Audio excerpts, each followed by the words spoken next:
자, 반갑습니다. 배종찬 교수의 맛있는 돈약의 배종찬입니다. 여러분 반갑습니다. 오래간만입니다. 네, 거의 한 2달 됐나요? 방송을 안 한 지가.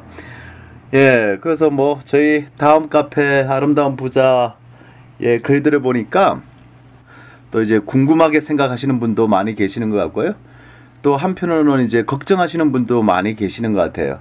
그래서 저한테 문자도 보내주시고 또 이제 카톡으로도 걱정하신다라는 의미에서 카톡 내용을 보내주시는 분도 계시는 것 같아요.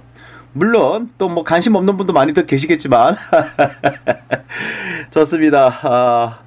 왜 방송을 하지 못하였냐라고 한다면 그 뭐 핑계 아닌 핑계를 한번 대볼까요? 뭐가 있을까요? 핑계 아닌 핑계. 핑계 아닌 핑계는 없겠죠. 첫 번째로 본다면 바쁘다. 뭐 항상 바쁘니까. 그리고 또 저희가 4월 달에 관심 지역에 대한 특강을 했죠. 또 이제 그 지역에 대해서 또 많은 분들이 또 관심을 실제적으로 보여주셨고, 그러한 부분들을 좀 처리하는 과정에서 계속 그 지역에 좀 거주를 하는, 제가 이게 뭐 전국으로 왔다 갔다 하지만은 제가 그 지역에 거주하는 듯한 느낌이 들 정도로 네, 일주일에 한 3일, 적게는 이틀, 많게는 일주일에 4일 정도를 그 지역에서 머물면서 이렇게 좋은 물건을 확보하기 위해서 좀 노력을 했죠. 때때로 문득 이런 생각이 들어요. 오히려 그 지역에 가는 순간 편안하다. 나무와 상가, 또 그 지역의 아파트, 동네, 또 이제 편안함을 느끼는 것 같아요. 그만큼 제가 그 지역에 대해서 많은 관심을 가졌고, 또한 어쩔 수 없이 자주 왔다 갔다 하다 보니까 이제 정이 든 것 같아요. 그 지역하고. 예, 그런 것 같습니다. 그 사이에 또 많은 에피소드도 있었고, 또 그 사이에 또 상담이 또 많이 또 이제 해드렸고, 그랬습니다. 근데 어떻게 뭐 방송을 찍어야겠다라는, 또 이렇게 항상 그렇잖아요. 뭔가 꼭 해야 된다라고 하면 그런 의무감이 저를 의무감이 중압감이 되겠죠. 중압감이 될 경우에는 이상하게 방송을 하기가 어려워지는 그런 이제 가정이라 할까요? 그런 것 같습니다.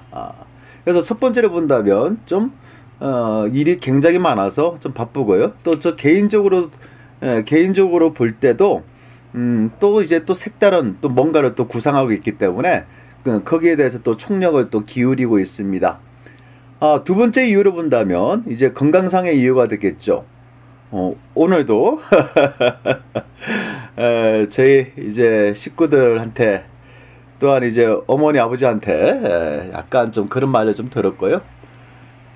혹시 뭐 건강상의 이유라고 하니까 혹시 지금 유행하고 있는 메르스에 걸린 거 아니냐라고 생각하시는 분도 계시는데, 그건 걸리지 아니했고요. 몸이 좀 안 좋은 것 같아요. 그런데 안 좋다고 해도 완전히 안 좋은 게 아니라 다시 돌아올 수 있는 과정이 있는데, 또 이제 몸도 관리를 잘 했어야 되는데 그냥 뭐 한 3시간 4시간 자고 열심히 일을 하다 보니까, 또한 뭐 사람들을 좋아하잖아요. 사람들을 좋아하고 또 많은 사람들을 만나고 하다 보니까 좀 몸 관리를 좀 못한 것 같아요. 그러다 보니까 종합대학병원에 가서 진찰을 했고, 또 뭐 심장내과라고 하나요? 그 심장내과 가서 이제 초음파도 해보고 뭐 별의별 거 다 하더라고 보니까. 그래서 다행히 뭐 크게 이상이 있는 건 아니다라는 결론이 나왔고요. 앞으로도. 근데 다만 요런 것 같아요. 이 약을 먹기 시작했는데요. 약을 먹으니까 와우, 사람이 좀 뭐라고 해야 되나? 일단은 힘이 없어, 몸에. 심지어 이제 컴퓨터 앞에서 타이프를 치는데 요 손목하고 요 팔뚝이 아프다는 느낌. 거기다 이제 가방을 들고 가까운 거리를 간다라고 하더라도 가방이 무겁다라는 느낌. 또 이제 시도 때도 없이 피곤하면 막 느끼는 그런 것 같아요. 그래서 이게 사람들이 약물 치료라고 하지 않습니까? 약을 드시면서 치료를 하는 그분들의 입장이 저는 느낄 수가 있었습니다. 옛날에만 하더라도 왜 약을 먹어야 되나? 저 사람은 약을 드시는 것 같은데 왜 저렇게 힘이 없냐라고 생각했는데 그 사람이 바로 제가 된 거죠. 정말 이게 약물 치료라는 게 굉장히 어렵고 힘들고 정신적으로 또 육체적으로 사람을 굉장히 어렵게 힘들게 마는구나. 그걸 느낀 것 같아요. 또 뭐 많은 경험이 됐죠. 또 이제 약물 치료도 또 병행해야 되지만 또 뭐 식이요법도 해야 되고 또 운동도 좀 해야 되고 그래서 여러 가지로 같이 이제 경비를 해서 하다 보니까 몸이 좀 좋아졌습니다. 몸도 좋아지고 목소리는 아직 짱짱하죠? 몸도 좋아지고 해고 또 다 좋아졌어요. 또 살도 빠지고 그러니까 이 살 빼는 방법도 알겠어요. 살 빼는 방법 중에 가장 쉬운 거 약 먹으면 돼. 약. 이게 뭐 농담이고요. 또 뭐 이 방송을 통해서 살을 빼기 위해서는 약을 드셔라 했다고 또 뭐 다이어트 약이니 그거 드시면 더 힘들겠죠.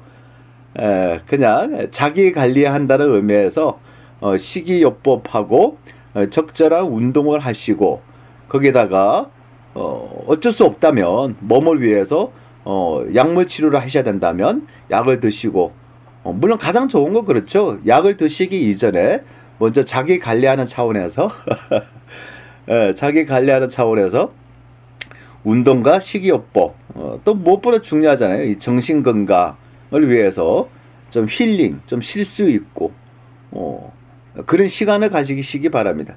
그 세 번째로 본다면 역시 자기만의 시간이죠. 작년부터 시작해가지고 팟캐스트 방송 또 유튜브 방송 작년부터 시작해서 열심히 달려왔잖아요. 너무 앞만 보고 또 열심히 달린 것 같아요. 제 몸도 생각 안 하고 그래서 열심히 해본 결과 또 항상 열심히 했다는 거는 좋은 성과물이 있는 반면에 거기에 대해서 또 반대적으로 본다면 아쉽게 놓친 부분들도 있겠죠. 그래서 자기들 되돌아보는 시간이 한 2달 정도 가졌지 않나 생각합니다. 자, 이제부터 또 시작입니다. 또 시작이고요. 여러분과 더불어서 꿈을 이루기 위해서 같이 노력하는 그런 사람이 됐으면 좋겠습니다. 네. 자, 그러면 오늘 주제를 가지고 한번 얘기를 한번 해볼까요? 오늘 주제를 말하기 전에 가장 중요한 재테크, 뭐 부동산 재테크, 주식 재테크, 뭐 펀드 재테크 많죠. 자녀 재테크 다 많은데요. 재테크 중에서 가장 중요한 거는 건강 재테크인 것 같아요. 자기 몸이 제일 중요하다. 그래서 자기 몸을 아끼는 사람이 자기애가 있다. 이 자기애가 있다는 것은 바로 뭐냐니까 나를 사랑하는 마음이 있다는 거죠. 만약에 자기를 방치하게 된다면요 어렵고 힘듦이 있었어요. 그러면서 나는 예를 들어서 술로서 아니면 이제 음식으로서 요거를 이겨내려고 술과 음식을 즐기고 또 뭐 탐닉이 되겠죠. 왜냐하면 한 부분이 부족할 경우에 다른 부분에 대한 집착이 생기잖아요. 그래서 그러한 부분에 대해서 집착하게 되고 탐닉하게 된다면 결론적으로 본다면 자기한테 좋을 거는 하나도 없다는 얘기죠. 누구나 다 어렵고 힘듦이 있습니다. 하지만 자기의 나를 진정으로 사랑을 한다면 이런 부분에 대해서 부정적인 거로 이겨내려고 하지 마시고 부정적인 거로 해서 이겨내려고 해봤자 결국 자기가 더 망가지지 않겠습니까? 그런 경험 저도 있습니다. 하나의 아픔이 있는데 그 아픔을 이겨내기 위해서 예를 들어서 술을 한다거나 아니면 억지로 사람들을 만난다든가 그래서 대리만족이죠. 그래서 그 사람들과 어울리고 또 술을 마심으로써 잠깐 그 아픔을 이제 모면하는 거죠. 그런데 결론적으로 뭐냐라고 하면 이러한 행동이 습관이 계속적으로 반복이 된다면 그건 자기애가 아니라 자기를 다스리고 자기를 아끼는 게 아니라 결론은 자기를 더 망가지게 하는 것 같습니다. 누구나 다 어렵고 힘듭니다. 가뭄이죠. 지금 심각한 가뭄이지 않습니까? 하지만 비가 내리고 있습니다. 이것처럼 여러분이 어렵고 힘든 상황이 도래되었다 하더라도 요것을 이겨내는 방법은 단 한 가지죠. 자기를 사랑할 줄 알아야 된다. 여러분을 사랑하셔야 됩니다. 제가 한 번은요, 모 시청에서 기초생활보호 대상자 한 300분을 모시고 이제 특강을 했습니다. 그 성공학 강의죠. 그래서 거기서 강의를 하는데 핵심은 이겁니다. 자기를 사랑해라. 이렇게 얘기하니까 어떤 분이 눈물을 흘리신 분이 몇 분이 계시더라고요. 그 정도로 감동적이었다는 거지. 근데 감동적이든 감동적이지 않든 간에 제일 중요한 거는 자기를 사랑하는 마음을 가지셔야 된다는 거. 여러분을 사랑하시기 바랍니다. 자, 오늘의 주제는요, 뭐로 한번 해볼까요? 좋습니다. 요걸 한번 해보죠. 저번 달인가요? 저번 달 이제 어떤 이제 세입자가 전세 계약서를 체결합니다. 전세 계약서를 체결하는데 저한테 이렇게 여쭤봅니다. 뭘 여쭤보냐라고 하니까 전세금 보증 제도에 대해서 여쭤봅니다. 요거를 가입해야 되냐, 또 가입하면 가입하지 않아도 되느냐 여쭤보시는데 그 뒤에 계시는 아버님이 이렇게 얘기합니다. 그딴 건 뭘 가입해? 그런데 요분은 이제 공인회계사라는 거예요. 세입자가.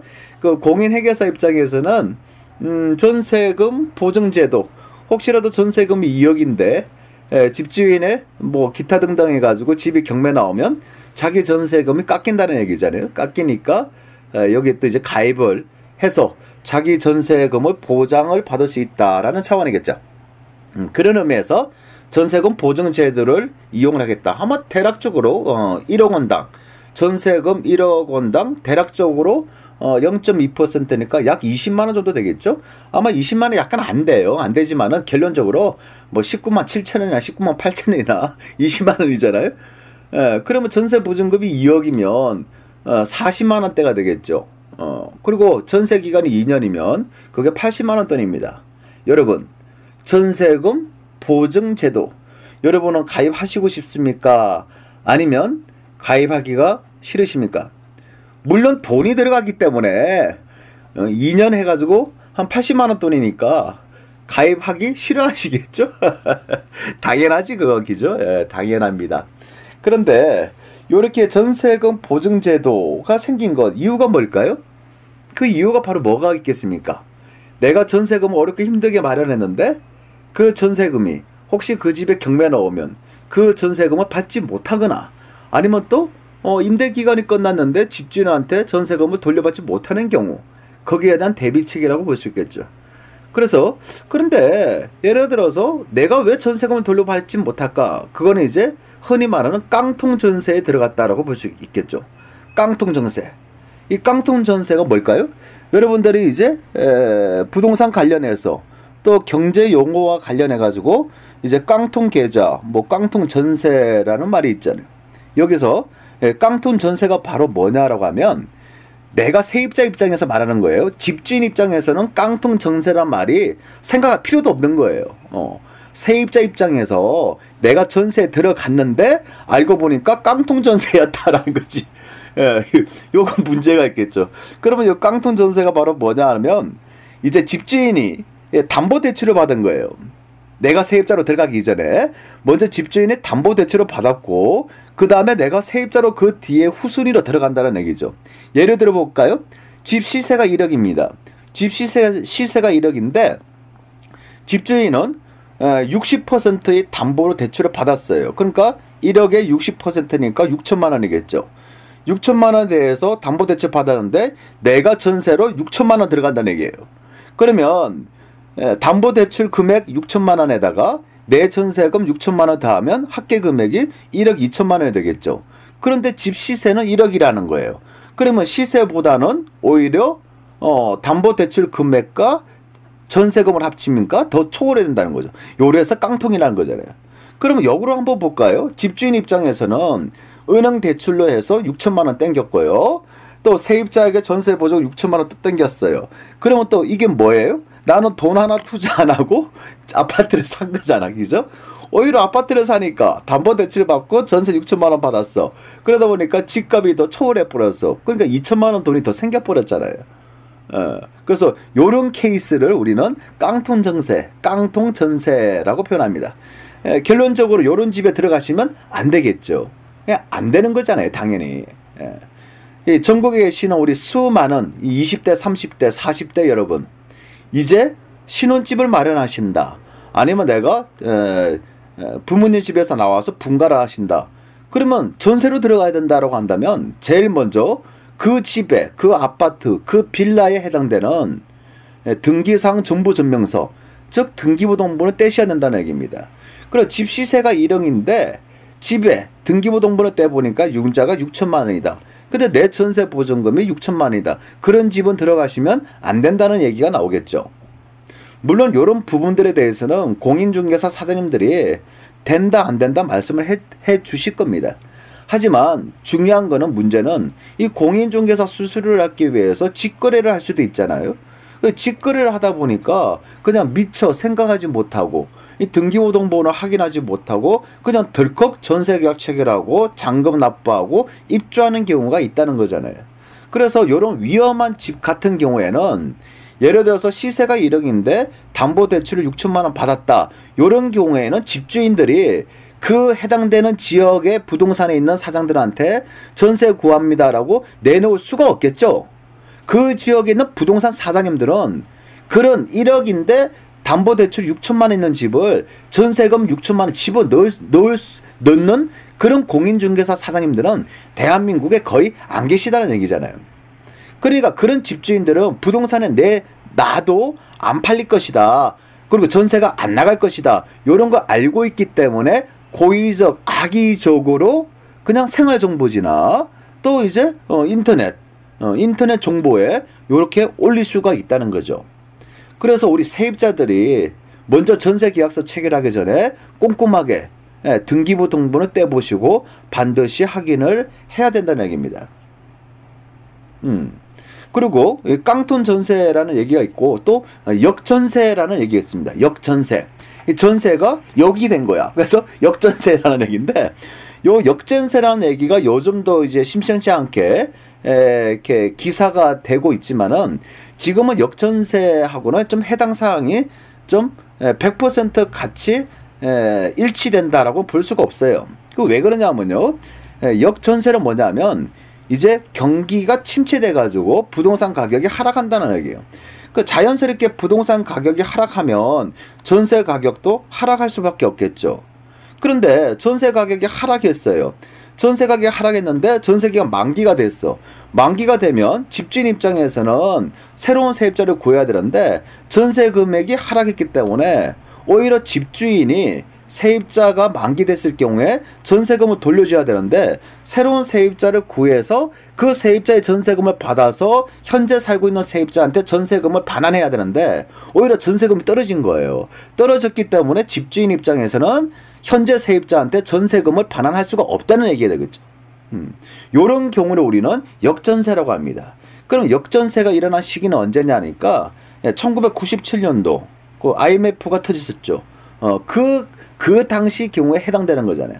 예를 들어서 전세 보증금이 그 당시에 내가 1억이었어. 1억인데 IMF가 터졌어. 그러니까 부동산 매매 가격이 급락했지 않습니까? 그 매매 금액이 급락하니까 전세 금액도 급락했겠죠. 그래서 나는 현재 1억에 전세가 왔는데 현재 전세 금액이 7천만 원의 얘기입니다. 그럼 집주인 입장에서는 세입자의 전세 기간이 만기가 된다면 3천만 원을 돌려줘야 되잖아요. 그 1억 원을 돌려줘야 되잖아요. 그런데 1억이 전세금인데 현재는 전세금 7천이냐. 그러면 집주인 입장에서 3천만 원을 더해서 1억을 마련해서 드려야 되는데 그 3천만 원을 마련할 수가 없었다는 거죠. 그래서 이런 케이스를 우리는 역전세라고 표현합니다. 그래서 그 당시에 1998년도 99년도 당시에 우리가 뭐가 있었냐니까 역전세 대출이라는 게 있었습니다. 우리은행에서 나간 거 있잖아요.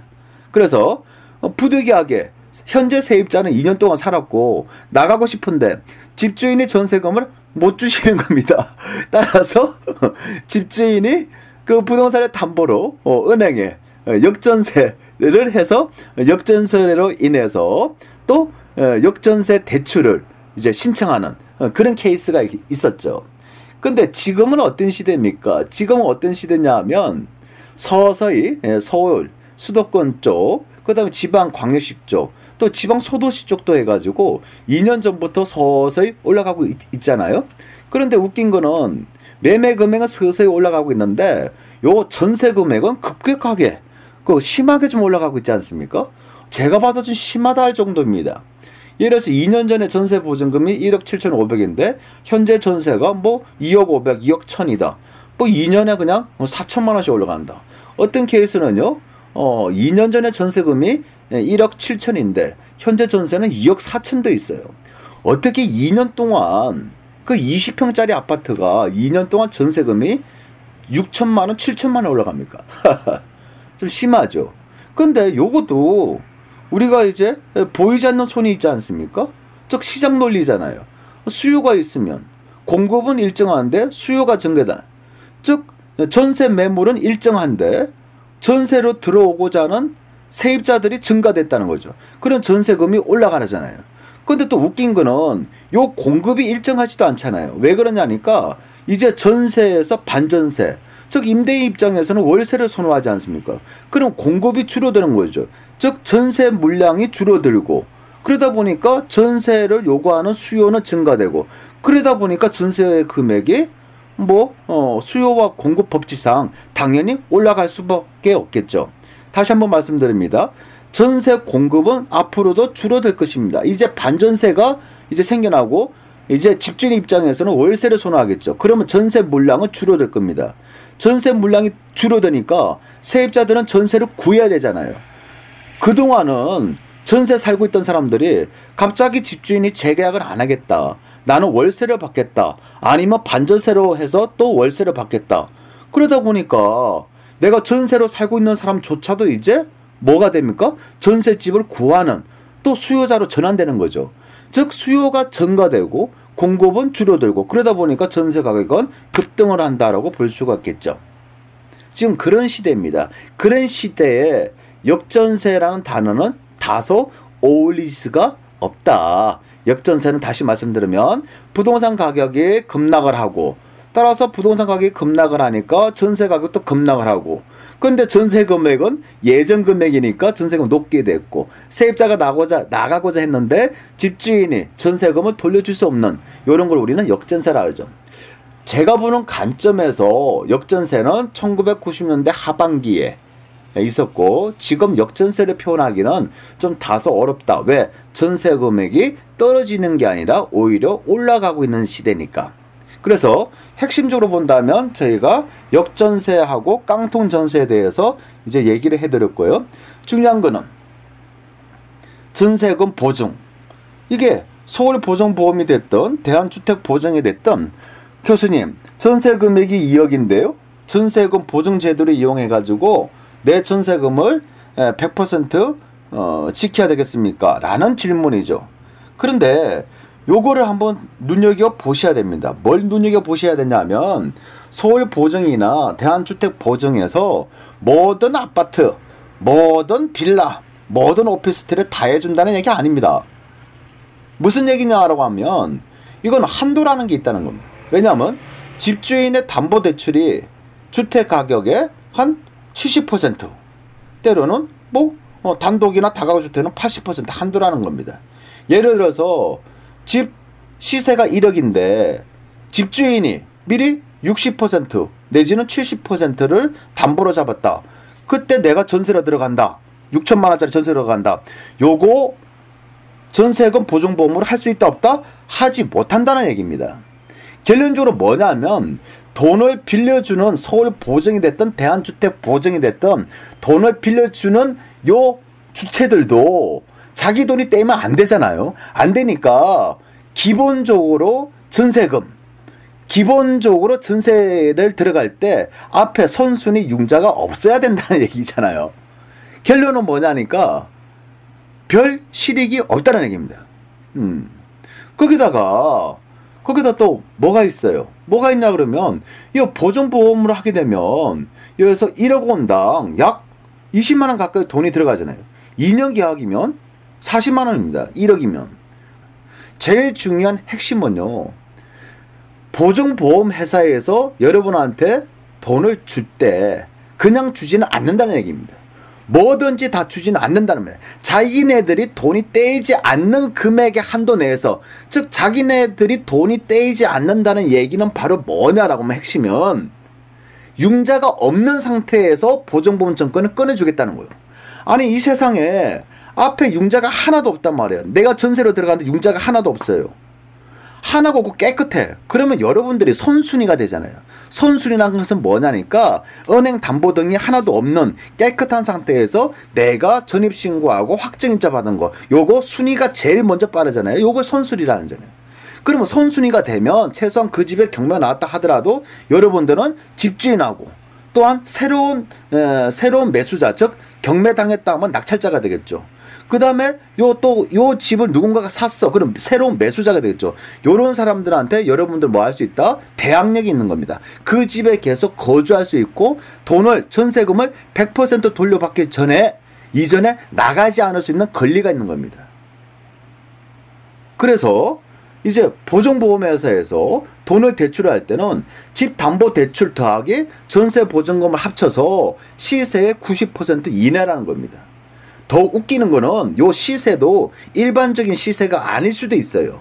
즉 국민은행 아파트 시세표에 의한 그 금액일 수도 있다는 얘기입니다. 그러면 최종적으로 말해서 담보대출 받고 전세금 합쳐서 90% 미만이라는 조건이 형성되는 거죠. 그럼 결론적으로 말해서 1억 원짜리 아파트야. 담보대출이 예를 들어서 4천만 원이 있어. 내 전세 보증이 6천만 원이냐. 그러면 뭐다? 안 해준다는 얘기입니다. 이제 그런 부분들이 있어요. 그래서 제가 보는 관점에서는 제일 중요한 거, 여러분들의 전세를 들어가실 때 융자가 하나도 없는 집이다. 그럴 경우에는 굳이 전세금 보증보험 제도를 이용하실 필요성이 없다라는 얘기죠. 그래서 그 공인회계사한테 이렇게 설명을 제가 해드렸어요. 해드리니까 뒤에 계시는 아버님께서 되게 좋아하시더라고. 맞아, 그런 거 할 필요 없어. 또 이제 그러면 전세권 등기라도 해야 됩니까? 라고 얘기하는데 전세권 등기도 선순위 건조당권, 뭐 가압류 등이 없다면 전세권 등기도 하실 필요가 굳이 좀 없어 보입니다. 그 이유에 대해서는 우리 다음 카페, 아름다운 부자 카페의 칼럼들을 읽어보시면 되고요.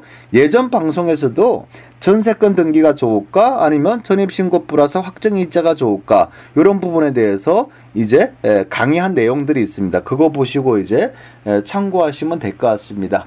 자, 그래서 오늘은 주제를 해서 깡통 전세, 또 역전세, 그리고 전세금에 대한 보증보험 제도에 대해서 알아봤고요. 제일 중요한 핵심은 요거죠. 융자가 하나도 없는 집에 대해서는 보증보험 증권을 끊으실 필요가 없어 보인다는 겁니다. 물론 또 그래요. 내가 확실하게 뭔가를 또 해두고 싶다. 이런 마음이 있을 수도 있겠죠. 하지만 전입신고하고 확정일자 받았고 그 등기부등본 때 보니까 권리사항이 깨끗하다. 아무것도 없다. 그럴 경우에는 굳이 하실 필요까지는 없다. 라고 생각합니다. 전세보증금 2억입니다. 2억이라 하더라도 이런 부분에 대해서는 한번 참고하시기 바랍니다. 또 혹시 모르겠어요. 집 시세가 2억 5천이고 전세가 2억인데 부동산의 가격이 급락한다. 뭐 전쟁이 터졌다. 그 지역에 지진이 일어나가지고 땅이 갈라져서 아파트가 무너졌다. 이런 걸 대비한다면 또 뭐 제2의 1997년도 10월달처럼 대한민국이 IMF에 또 당했다. 그런 경우에는 이런 제도가 필요하겠죠.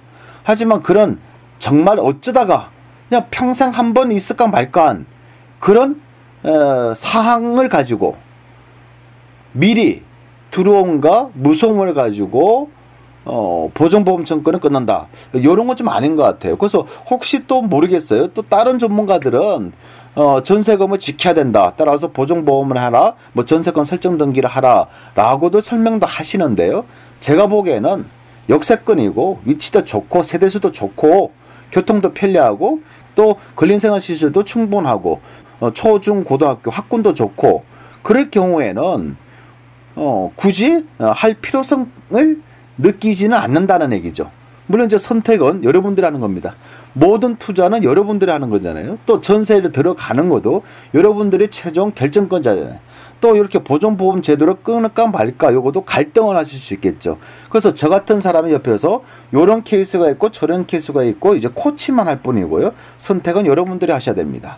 다만 그러한 선택이 정말 전세보증금 2억에 과연 80만 원까지 납부를 하면서 있어야 되냐, 그걸 가입해야 되냐, 이런 부분에 대한 의구심을 가지고 있기 때문에 이렇게 얘기를 한 겁니다. 자, 비가 촉촉하게 잘 내리고 있습니다. 여러분, 이 어렵고 힘든 시기는 누구나 다 겪는 거잖아요. 저도 어렵고 힘든 시기가 있었고, 아마 뭐 젊은 부자 배종찬의 100원 만들기 책을 보시면 저 어릴 때 모습이 그대로 드러나 있을 겁니다. 얼마나 어렵고 힘들었어요. 정말 이렇게 비가 오는 날, 초등학생, 초등학교 2학년짜리가 우산이 없어서 비를 맞으면서 학교를 갈 정도였으니까, 그 당시에 또 가방도 없었잖아요. 가방도 없어가지고 우리 누나가 가지고 다니는 사직 여자 중학교 보조 가방 실렀던 거. 그러니까 실려도 뚜껑이 없잖아요. 비가 내리면 그 비를 그대로 막고 또 그 보조 가방 속에 빗물이 들어가서 책이 두툼해지는, 비에 젖어서 그런 과정이 있었죠. 언젠가는 어렵고 힘듦은 항상 다가온다. 하지만 이 어렵고 힘듦이 있다 하더라도 이것을 이겨내려고 하는 마음과 행동으로 옮기신다면 이 어렵고 힘듦이 사라질 것이다. 즉 사라질 것이다 믿으시고 꿈과 희망을 해가지고 열심히 현재 노력하시기 바랍니다. 그동안 비가 안 와서 난리였지 않습니까? 거기다가 메르스까지 영향을 끼치니까 얼마나 어렵고 힘들었어요. 밖에 나가는 것도, 또 사람들이 밀집된 지역에서도 마스크를 써야 된다는 또 의무감이 있고, 물론 메르스 때문에 돈 번 사람들 많잖아요. 제약회사 주가가 급등했고, 특히 마스크 파는 사람들, 또 마스크 만드는 사람들, 창고에 재고가 없을 정도로 초창기에 나갔다잖아요. 그러한 어려움과 힘듦이 또 가뭄이 이제 요 단비로 인해서 다소 나아질 겁니다. 다소 좋아질 겁니다. 며칠 동안 비가 내린다면 그 가뭄도 다소 해결이 되겠죠. 이처럼 자연의 순리는 항상 부족하면 채워주는 겁니다. 여러분의 순리는 내가 부족하고 어려움이 있다면 이겨나가기 위해서 오늘도 최선을 다하라는 겁니다. 오늘도 행복한 날입니다. 멋지고 아름답고 행복한 우리의 인생을 위해서 오늘도 화이팅 하시기 바랍니다. 화이팅!